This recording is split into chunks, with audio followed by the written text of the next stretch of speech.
one and all, to our fifth and last lesson within this series of the Financial Masterclass series. Without further ado, we will jump right into this evening's lesson, as there are many topics that must be addressed, and regrettably, I am once again a little bit under some time restraints and pressures.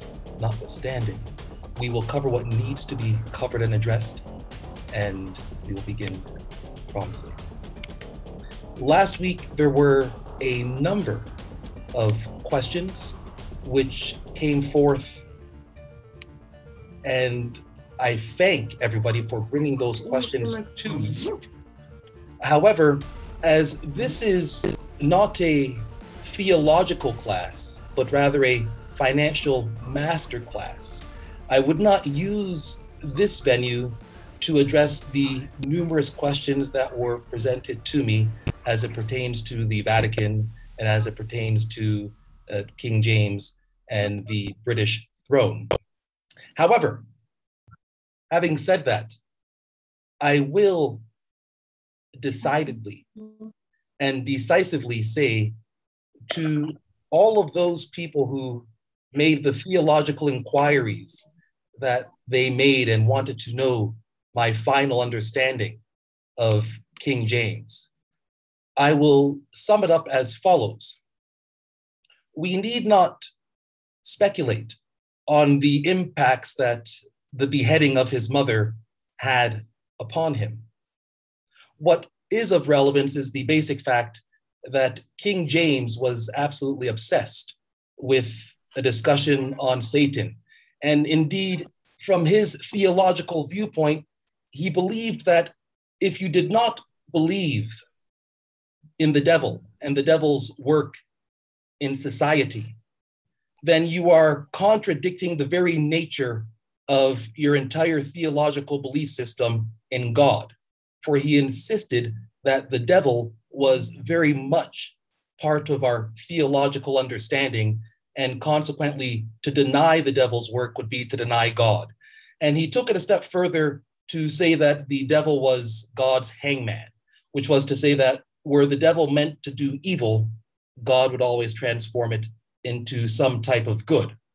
Now, if I were to consider for a moment, in response to the questions that came to me, what type of good could have come from King James's theological approach and our captivity, one simple truth is this: that the African diaspora acknowledges, particularly in the Portuguese and Spanish-speaking parts of South America, the African diaspora acknowledges a captivity that extends for 500 years under the papacy and has its origin with Pope Nicholas V.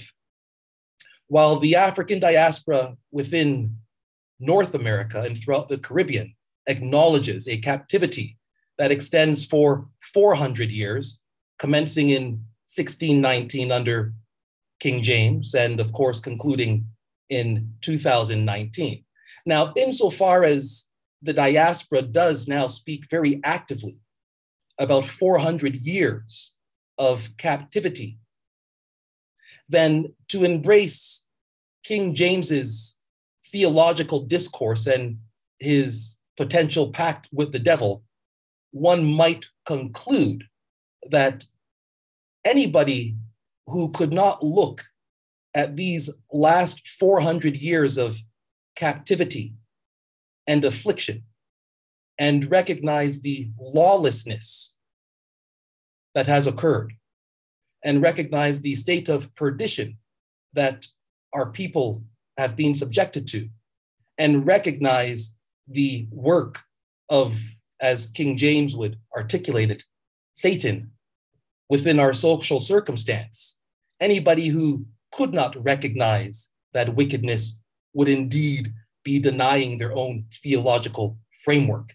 And so what King James has done is give us a starting pad and a recognition of 400 years of captivity. And if that is his contribution to our theological evolution, then let it remain right there. For we do move beyond our 400 years of captivity, and we enter a new era of economic development and transformation. And we remove the lawlessness which has captivated not only our economies, but our imaginations, and we awaken ourselves as a people during this economic transformation. Last week, we additionally considered and looked very carefully at the nature of lawlessness, both as it pertains to commerce and finance, as well as its natural theological implications, as discussed in Plato.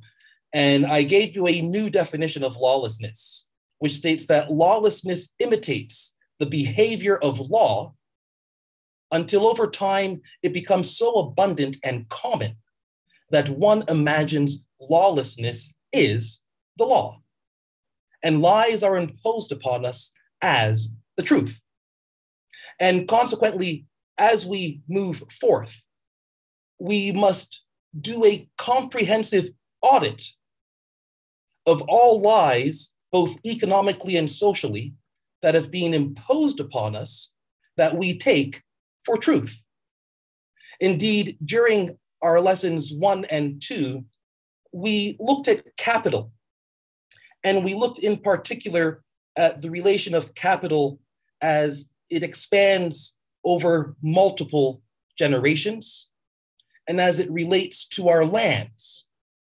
Now, if we are not able to identify our lands or know the full magnitude and scope of our lands, then we are not able to have a proper discussion on our capital base.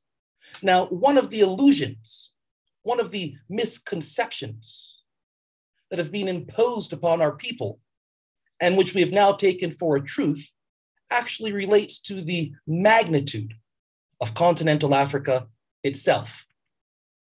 And in articulating this clearly, I present to you what all would regard as a map of the world. And indeed, if a child in elementary school made a rendition of this map, he would probably get an A+ for having made this very picture. However, as we begin to perform our audit and consider our capital base, we look very carefully and we recognize that on this very familiar world map, of course, you see Africa beneath Europe. And in comparison, Africa is, one might guess, about quarter the size of Europe. And in any case, Europe certainly looks to be twice the size of Africa.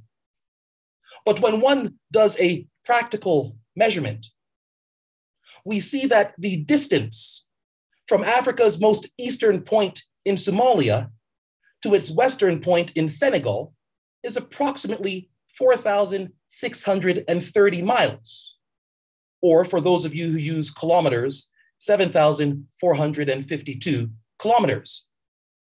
And because we are doing an audit of our capital base, we do a direct comparison against what we see on that map, which is Europe. And we see that, in fact, the distance from Europe's most eastern point in Russia to its most western point in France is approximately 4,525 miles, being 7,282 kilometers. And to put that in a logical perspective, more succinctly, to put that side by side, if you will, the simple truth of the matter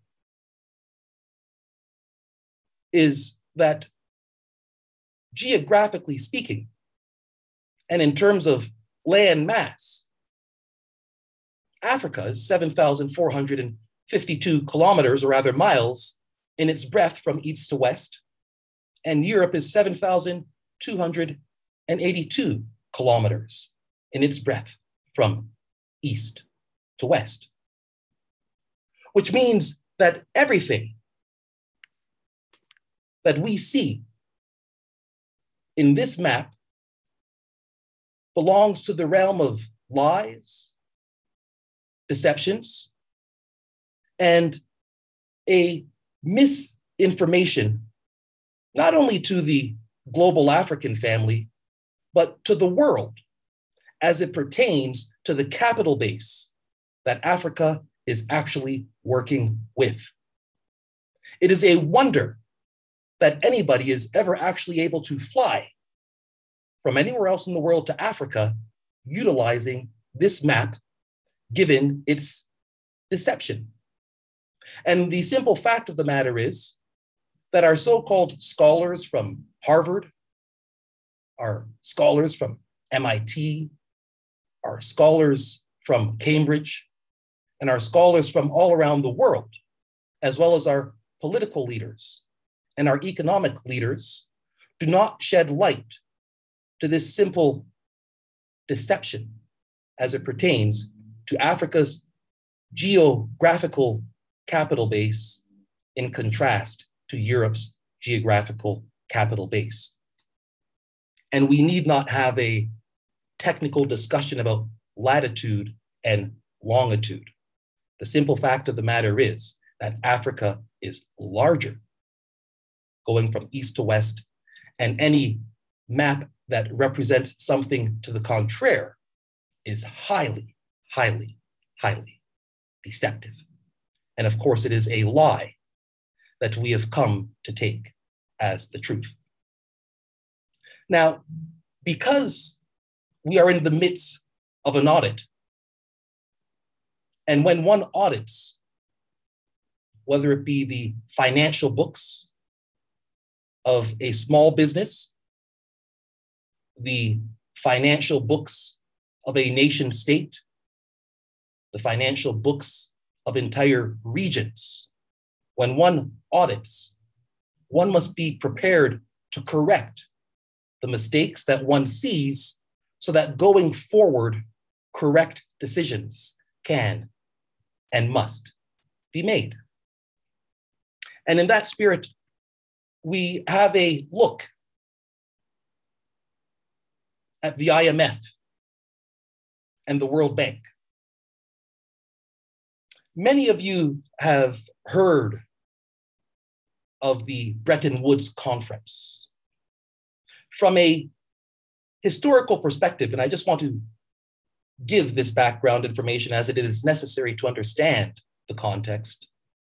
The Bretton Woods Conference, officially known as the United Nations Monetary and Financial Conference, was a meeting of delegates from 44 nations that met from July 1st to 22nd in 1944 within Bretton Woods, New Hampshire.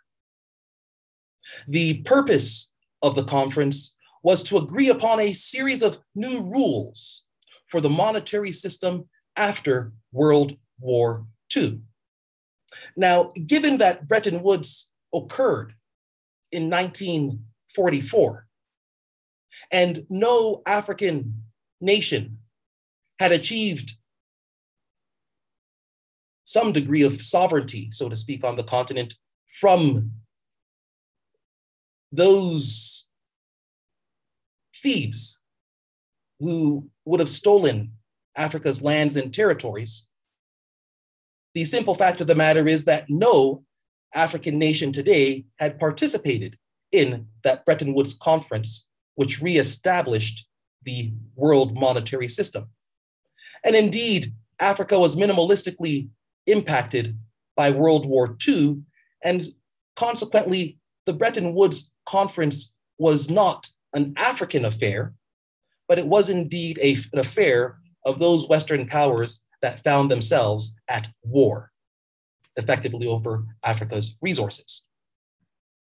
The conference itself resulted in the creation of the International Monetary Fund, which we all know as the IMF, and the International Bank for Reconstruction and Development, which today we call the World Bank.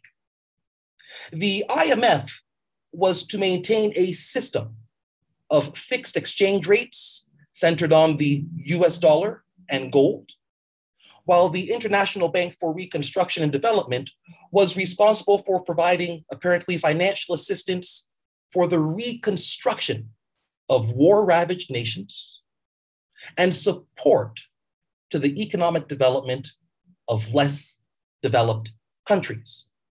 That was the division of labor that was allocated to these two institutions.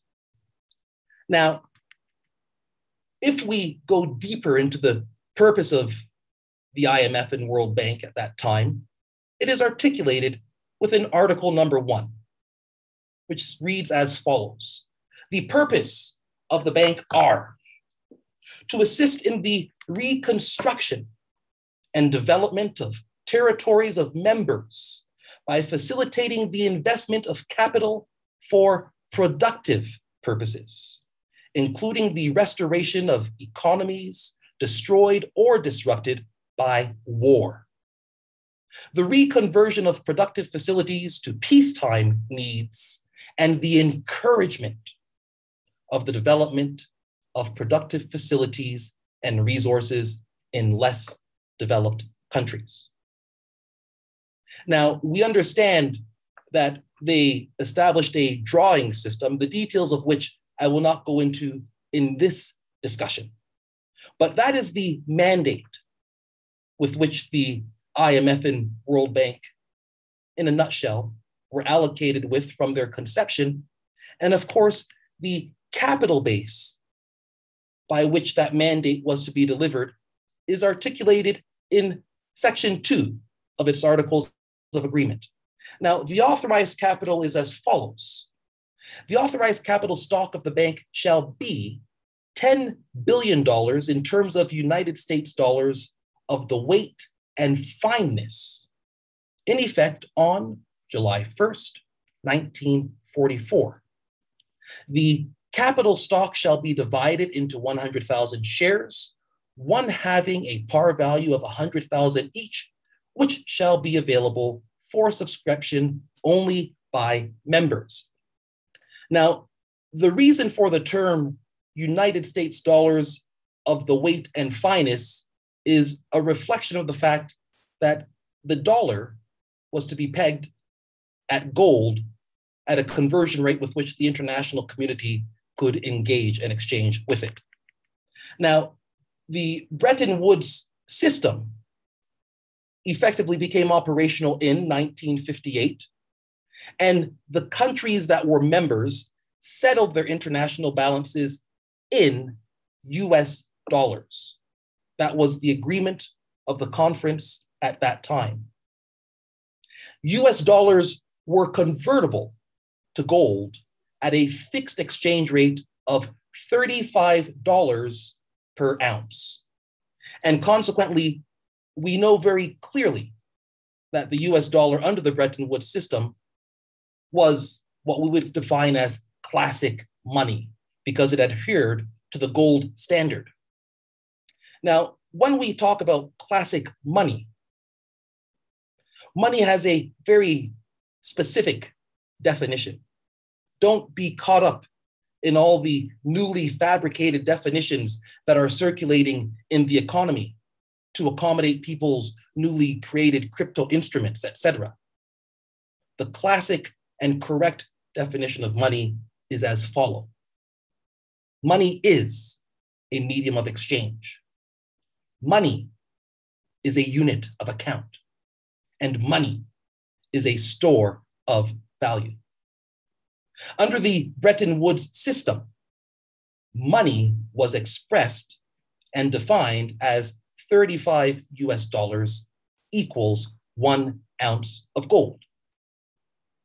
This old US dollar qualified as real money, being a medium of exchange, a unit of account, and a store of value.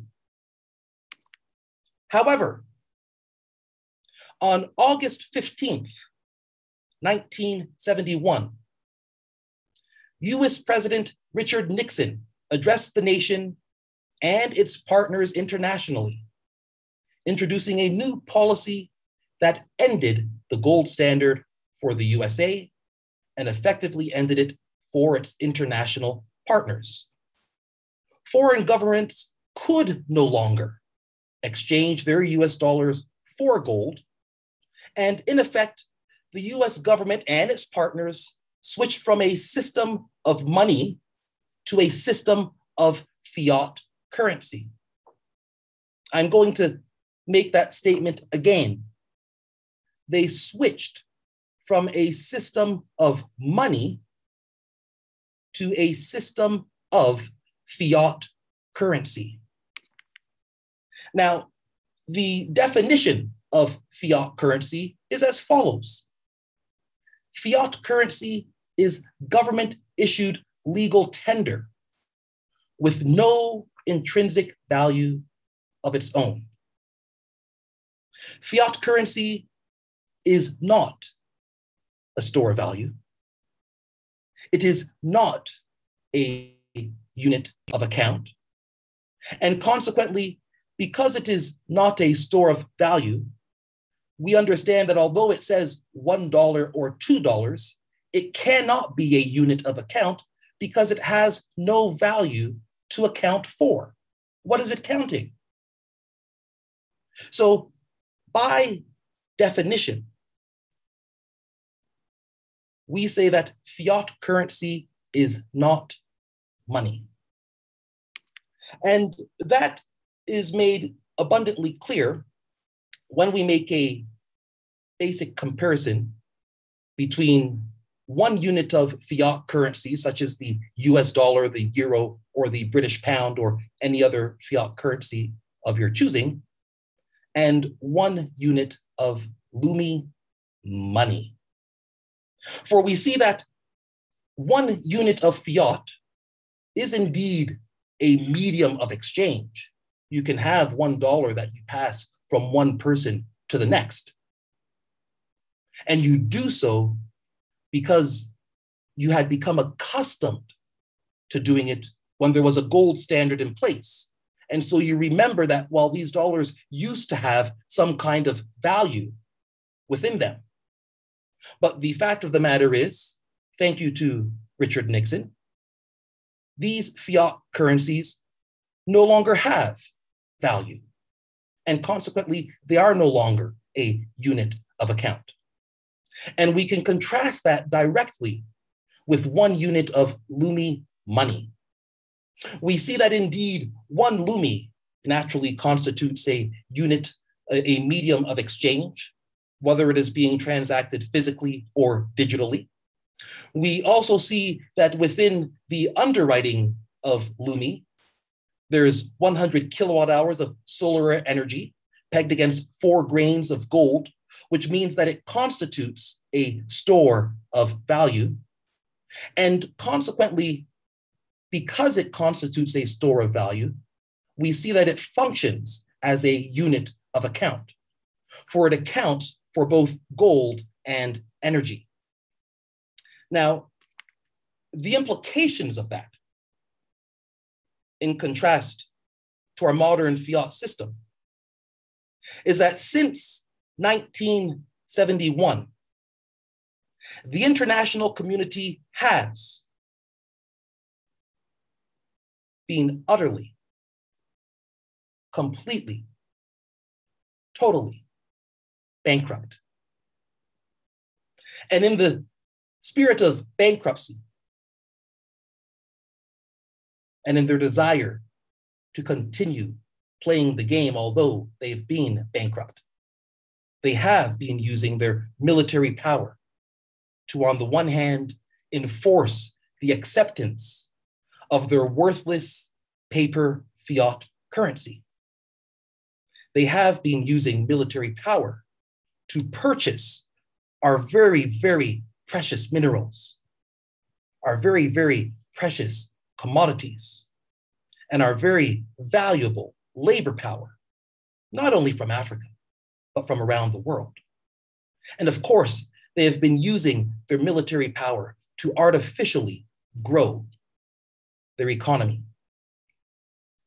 Now,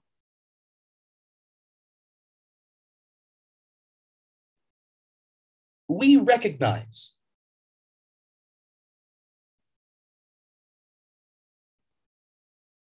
that we are entering a new era. And the international community speaks on a regular basis about a monetary reset that will inevitably occur.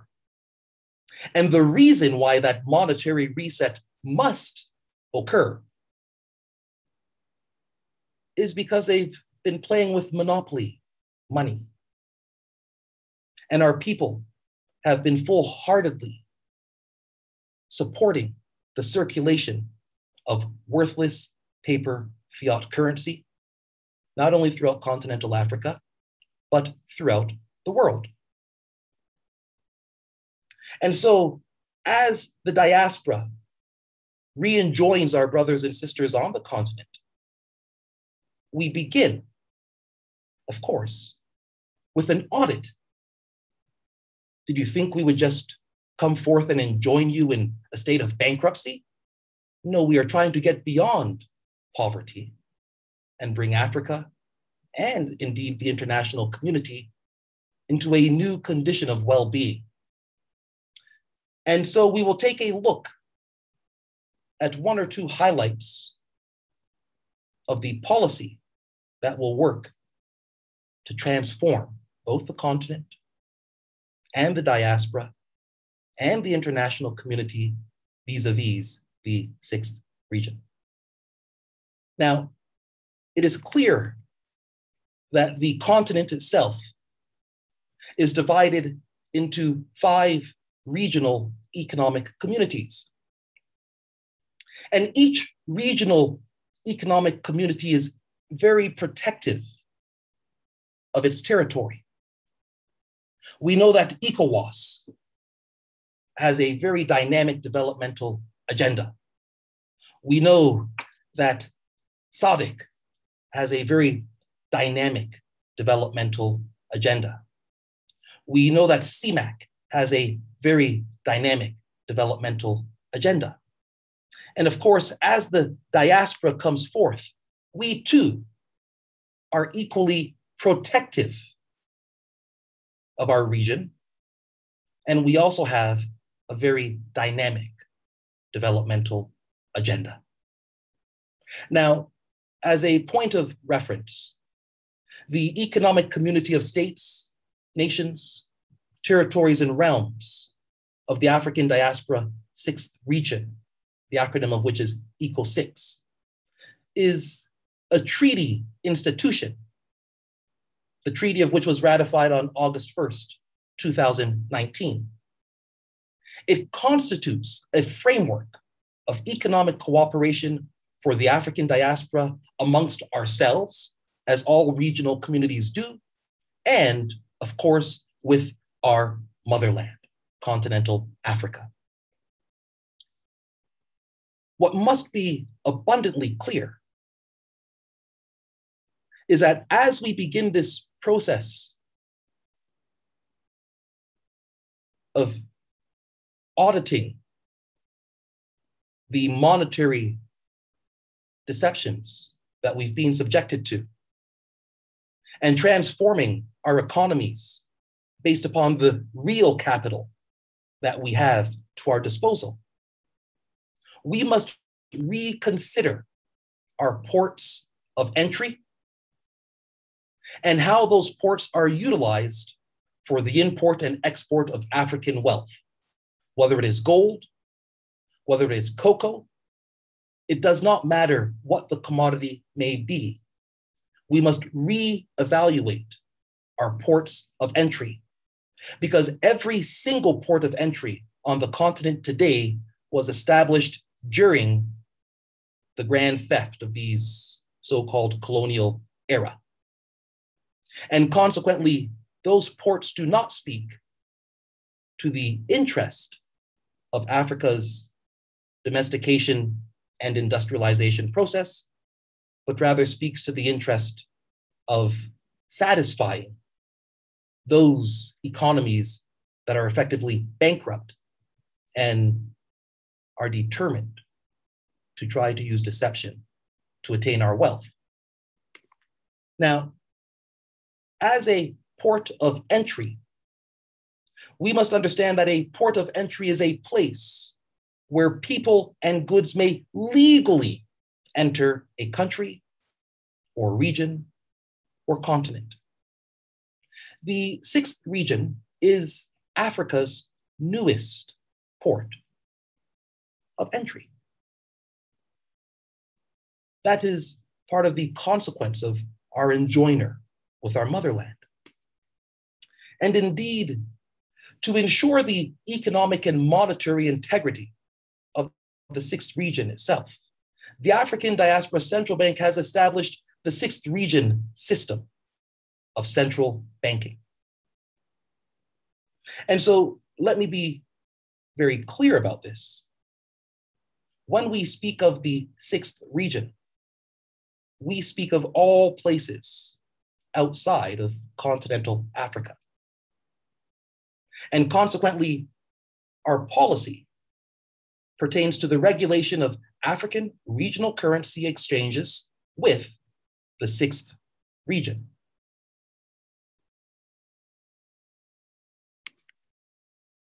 Now, within the policy itself, and I will only read 2 or 3 points from the overall documentation, which will be made available to all global institutions, and of course, to all members of the African family. Chapter 1 states very clearly within its general principles, Article 1, these regulations define the organization as well as the conditions and procedures for carrying out foreign exchange operations between African regional communities and the sixth region.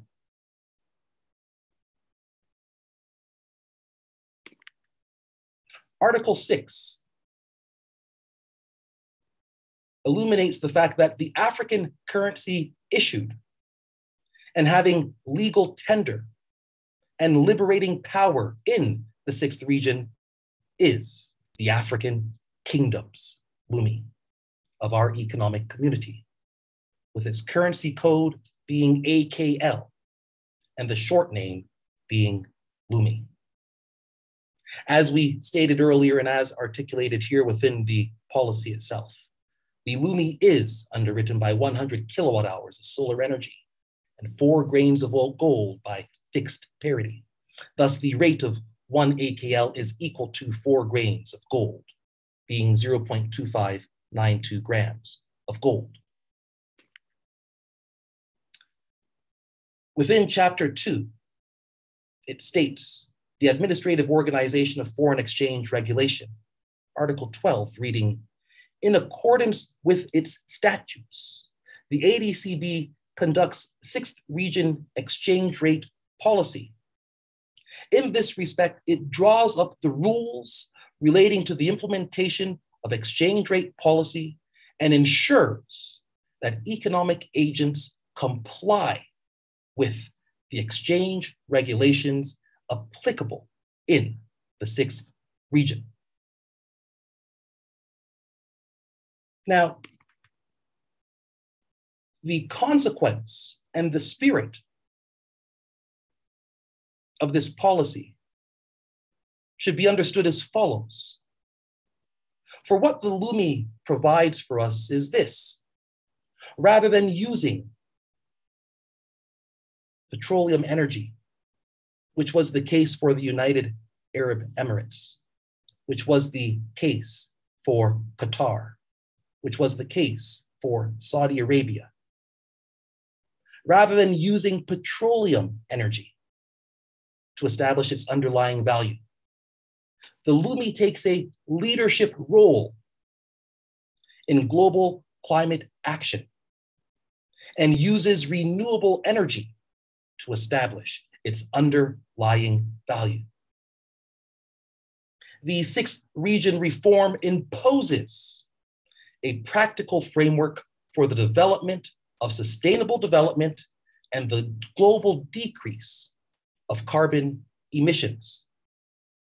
The simple fact of the matter is that following the Glasgow Climate Conference, we recognize that no members of the international community were able to meet their targets as it pertains to decreasing global carbon emissions and as it pertains to developing their sustainable economies. We also recognize, if we go back to 1944 and consider the mandate of the IMF and the International Bank for Reconstruction and Development, that as it pertains to assisting so-called developing nations in their development, that has not been the case. And indeed, there is no country on continental Africa, nor in Latin America, nor in the Caribbean, that is able to contribute the success of its economic development and transformation or modernization to institutions such as the IMF and the World Bank. And so in this new era, as we look at finance from the perspective of an audit with a view towards a new era of growth, prosperity, and leadership for the African family, the sixth region will not apologetically be very protective of our region. And in being protective of our region, that means bringing integrity to our region so that when market participants from the sixth region, whether they are coming from America, whether they are coming from Europe, whether they are coming from Britain, whether they are coming from China, when these market participants come to continental Africa, they will understand that there is a new port of entry. And that port of entry is the diaspora. That port of entry is the sixth region. And of course, in the first instance, we know that some of our regional blocks on the continent may have difficulties with that arrangement. We know that many institutions around the world will have difficulties with that arrangement.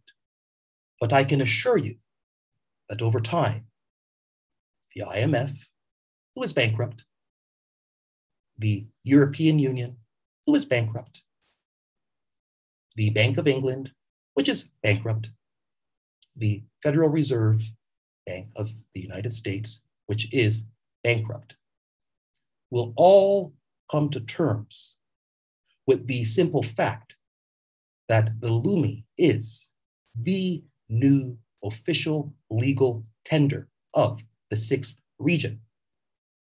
And for those nations coming from the sixth region to our motherland, to our fatherland, we will gradually, collectively, and together make a journey of integration through a legal port of entry, which is the sixth region.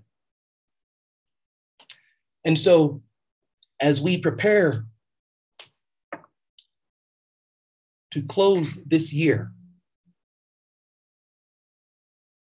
and we reflect on the last 400 years, which the diaspora so full-heartedly and spiritually speaks of, 400 years of captivity, 400 years of lawlessness, 400 years of affliction. We will work together collectively, not only as an African family, but with the global human family, to recognize that the lawlessness that we have seen the frameworks of illegality that have been put in place for these last 400 years to rob and pillage not only the continent, but indigenous people all around the world, in North America, in Australia, that we will recognize in the spirit of the founder of the colony of Virginia, King James, that indeed there is a devil at work. And through that recognition, we will rectify the wrongs that have occurred and begin this new era of prosperity. And in that spirit, in that light, and in that note, I bid you all a most wonderful, glorious holiday season. Please know that we'll be making some very important announcements as this year comes to its close, pertaining to Lumi integration, not only across the continent, but throughout the world.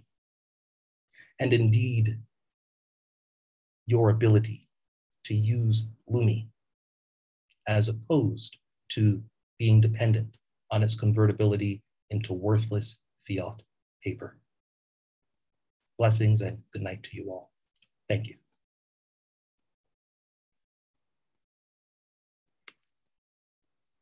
If there are any questions, I will receive one or two questions, please.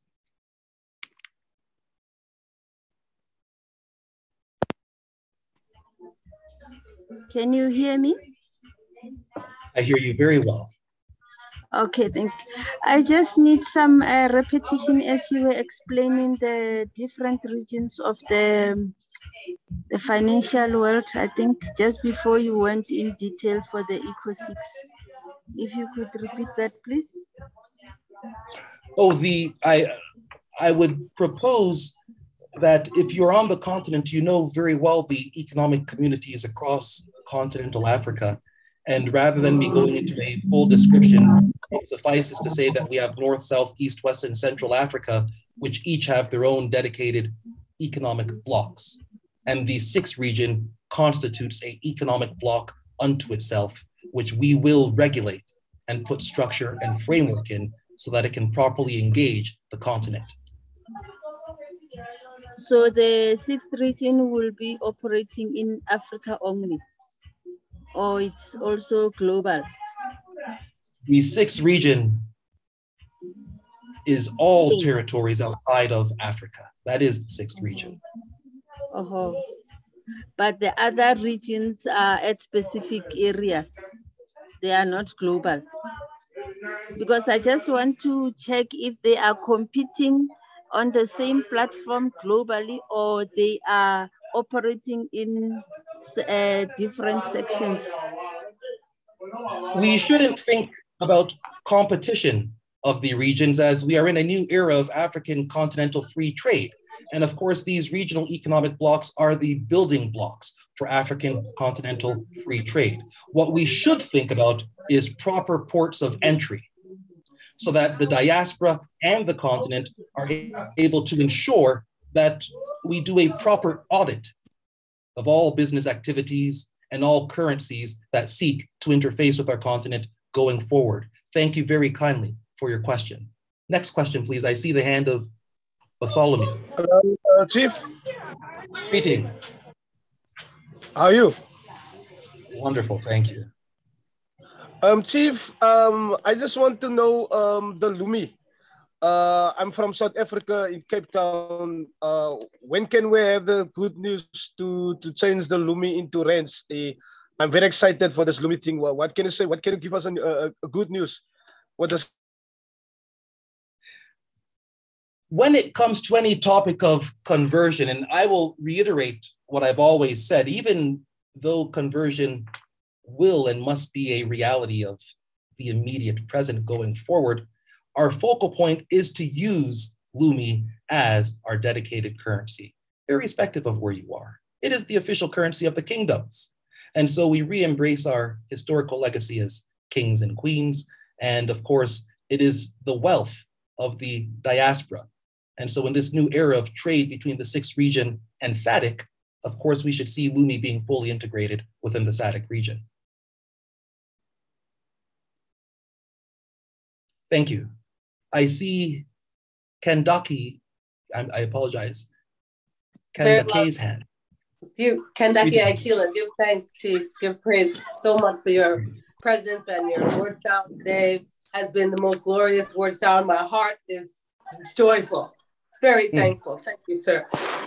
Man, my chief. My question today is when we want to, like where I am in Canada, for example, let's say I want to go to Trinidad, where I was originally from, or I'm going to Africa. So I will now use the port of entry through the AK. I guess will it be in Jamaica or at the? So just clarify that for me, so I know where I would be talking to or making my arrangements with, please. Thank you, sir. Thank you, King, Chief. Indeed, the first instance of the port of entry, and keep in mind, we've made this disclosure within the context of a financial master's class. So part of understanding financial mastery is understanding the policies by which financial mastery is driven. And so the first port of entry pertains to the usage of Lumi as a port of entry for all foreign currencies that want to interact with continental Africa. So that means in the future and in the immediate future, which is the present, when someone is sitting in the United States and wanting to conduct trade with Africa and utilizing that fiat paper, that must be converted to Lumi before coming to our motherland. It must go through the economic port of entry. When someone is sitting in China and utilizing that fiat paper and they want to transact on the continent, then it must go through the 6th region and utilize that legal port of entry. Indeed, the 6th region is the legal port of entry going forth. And that will be the structure and framework going forward. Pertaining to our marine territories, which are the oldest sovereign African territories in the Western Hemisphere, the geographical spacing and ports of entry is obviously already all around the world. And so that will become another phase of discussion. For the moment, we are talking exclusively about financial ports of entry and the utilization of currencies as they pertain to continental Africa, which means that when the euro wants to engage with CMAC, that it must first be converted to Lumi before it becomes converted to CFA franc. Thank you. So I can give praises, Chief. So if I can take whatever the cash that we have in this country here and turn that into Lumi now, that's what you're asking. That's what I can do, right? For help myself.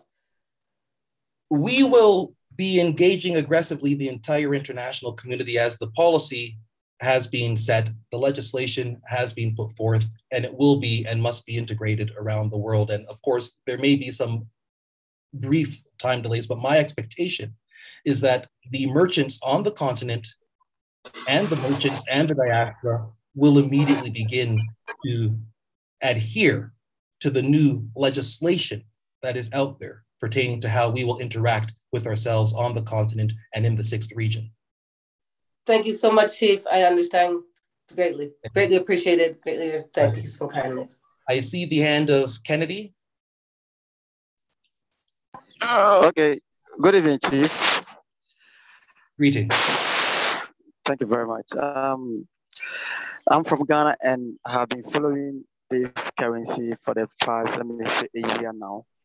And that's it.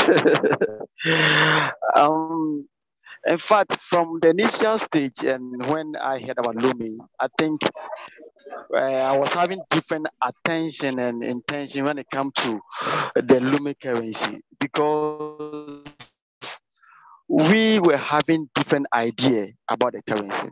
But now, from joining these classes and also from some of the videos on YouTube by one of the leaders called Vantu, I think we are beginning to understand the reason for bringing out this currency to come and help the continent of Africa.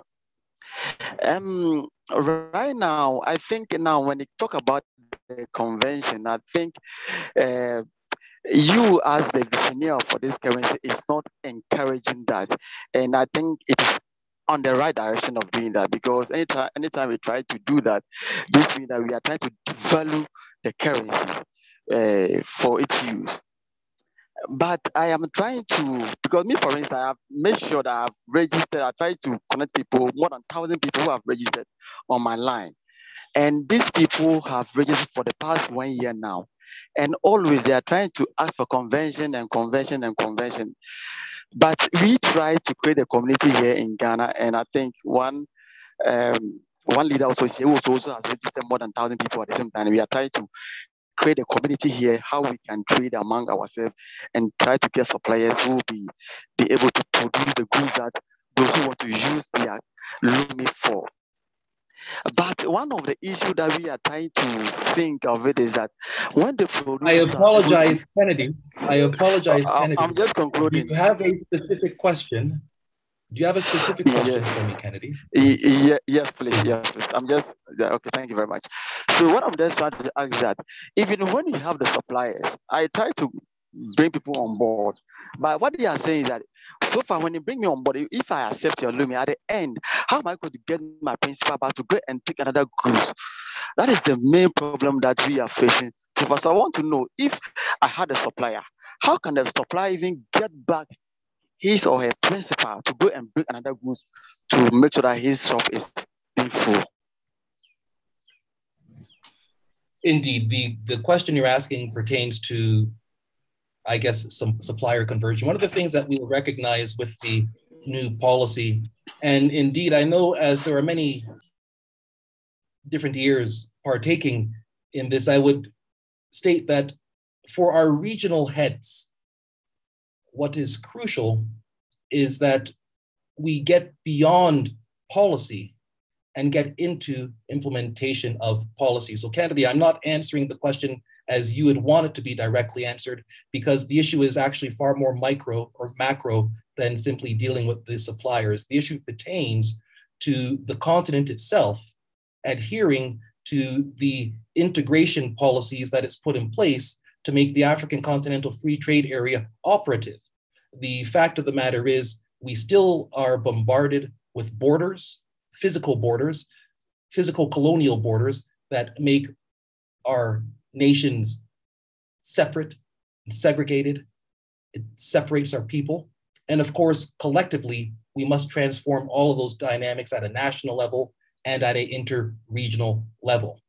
The policy that we've put in place with regards to the 6-region system of banking will facilitate many of the needs that the suppliers that you're referring to have raised, as it will be the case that if they're getting their supplies from overseas, then they will need Lumi, or at least need to convert their fiat currency into Lumi as a mechanism for entering, whether it be China or America or Europe. They will require the Lumi for that conversion. And so going forward, those dynamics will change. I recognize that in the last 12 months of integration and introduction, there's been a lot of hiccups, so to speak, because people were thinking about conversion, but it must be made clear that Lumi is Africa's global currency. Thank you very much. I will take one more question from a hand I see by Timothy.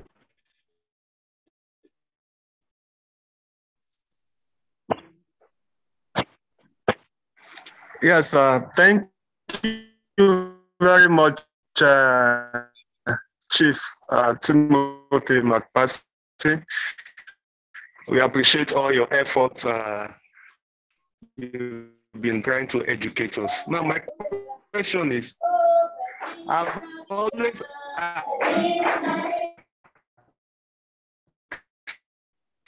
I apologize, Timothy. I'm not hearing a single word. If the AK Lumi is underwritten by 2 commodities, 100 kilowatt of energy. I do hear you better now. Yes, indeed. Okay, the AK Lumi is underwritten by 2 commodity.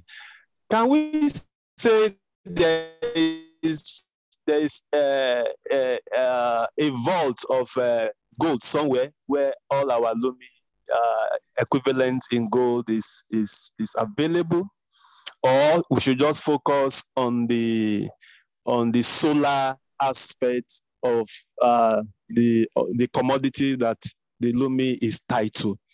I've asked this question in time past, but I've not been able to get an answer. So should we just focus on the kilowatt? No, let me make this abundantly clear. You don't need to focus. Energy, or Timothy, is there gold somewhere? Greetings, Timothy. You do not need to focus on either. Yes, dynamic. I can hear you, sir. Please, you do not need to focus on either dynamic, as the underwriting occurs at the primary market level and does not involve your engagement per se. We recognize that there are 650 million people across continental Africa who do not have access to energy, to electricity within their homes. And we also recognize that the stable provision of energy is necessary for Africa's industrialization process. So in the first instance, our focus is on driving energy infrastructure development across the continent so that we could properly have a continent. And by the way, in addition to that energy development and our industrialization process, I will make one side comment and one unrelated comment perhaps, and it relates to our people and our population. The fact of the matter is, in order for Africa to achieve the industrialization that we aspire to achieve, we need to quadruple our population. Contrary to the notion that there are too many people in Africa, we need to have at least 3 billion people on our continent. And if you understand the correlation of our continent to Europe and the deception that is on the map, you'll appreciate how much space we have on our continent to facilitate a dynamic, sustainable growth of our population and development of our people. I just add that as a minor digression. Timothy, thank you very much for your question. And I thank you all for partaking in the first series of our master class. We will continue at one point early in the new year. You'll receive notice with regards to that. Until then, I bid you all very glorious season's greetings and a new beginning to economic transformation for the global African family. Thank you ever so kindly, and blessings to you all. Good night and goodbye.